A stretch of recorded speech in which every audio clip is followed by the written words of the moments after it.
పోలీసుల నిర్లక్ష్యం కారణంగా కస్టడీ నుంచి కీలక నిందితుడు పరారయ్యాడు.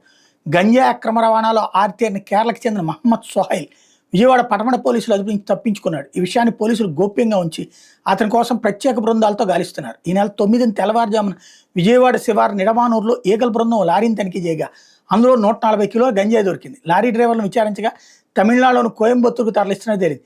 దీంతో ఈగల బృందం లారీని 2 డ్రైవర్లను పట్టుకుని విచారణ నిమిత్తం పటమట పోలీసులకు అప్పగించింది. ఈ నిందితులు ఇచ్చిన సమాచారంతో గంజాయి రవాణా కీలక సూత్రధారులైన కేరళకు చెందిన మహమ్మద్ సోహైల్, ఒడిశాకు చెందిన అరూప్ సింగ్, రాజేష్ కుమార్ సింగ్ను కూడా ఈగల అధికారులు విశాఖపట్నంలో పట్టుకుని పటమట పోలీసులకు అప్పగించారు. అయితే వీళ్లలో కింగ్ పిన్ అయిన సోహైల్ ఈ నెల 11 తెల్లవారుజామున 3:45 పటమట పోలీసులు కళ్ళు కప్పి వాళ్ళ కస్టడీని తప్పించుకున్నాడు. సోహైల్ని కోర్టులో ప్రవేశపెట్టకముందే పరారవడంతో పోలీసులు కంగుతున్నారు. విషయం బయటకు పోకుండా దాచారు. ఈ ఉదంతం మీద సిపి రాజశేఖర్ బాబు పటమట పోలీసుల మీద తీవ్ర ఆగ్రహం వ్యక్తం చేసినట్టు తెలిసింది. ప్రత్యేక టీములు రంగంలోకి దింపి గాలిస్తున్నారు.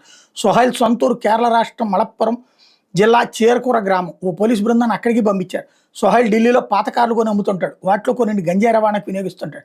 ఒరిస్సాలో గంజాయి పండించే ప్రాంతాలకు వెళ్ళి అక్కడ వాళ్ళతో నేరుగా మాట్లాడుకుని సరుక్కొని తమిళనాడు, కేరళకు పంపిస్తుంటాడు. ప్రధాన నిందితుడు పారిపోవడంతో మిగిలిన 2 పోలీసులు సోమవారం కోర్టులో హాజరుపరిచే అవకాశం ఉంది. ఈ వార్తలో నేను ఇంగ్లీష్ టైటిల్ ఇది కనుక జగన్ టైంలో జరిగి ఉంటే అన్నటువంటి పాయింట్ హైలైట్ చేసి, ఎందుకంటే పొరపాటున ఇది కనుక జగన్ టైంలో జరుగుంటే గంజాయి బ్యాచి జగనోళ్లే, గంజాయి అమ్మిచ్చే జగనే, అందుకని కింగ్ పిన్ని పట్టుకున్నట్టు జనాలకు చూపించి పారిపోయేలా చేశారు. ఇదంతా అది సైకో జగను, గంజాయి జగను, ఏం మత్తు జగన్ ఎన్ని మాట్లాడారు డ్రగ్స్ జగన్ అని. ఇప్పుడు జరిగితే పోలీసుల వైఫల్యం కిందకు వచ్చింది. అదే సందర్భంలో 1 కాదు 2 కాదు 140 కిలోల గంజాయికి సంబంధించినటువంటి ఉదంతం.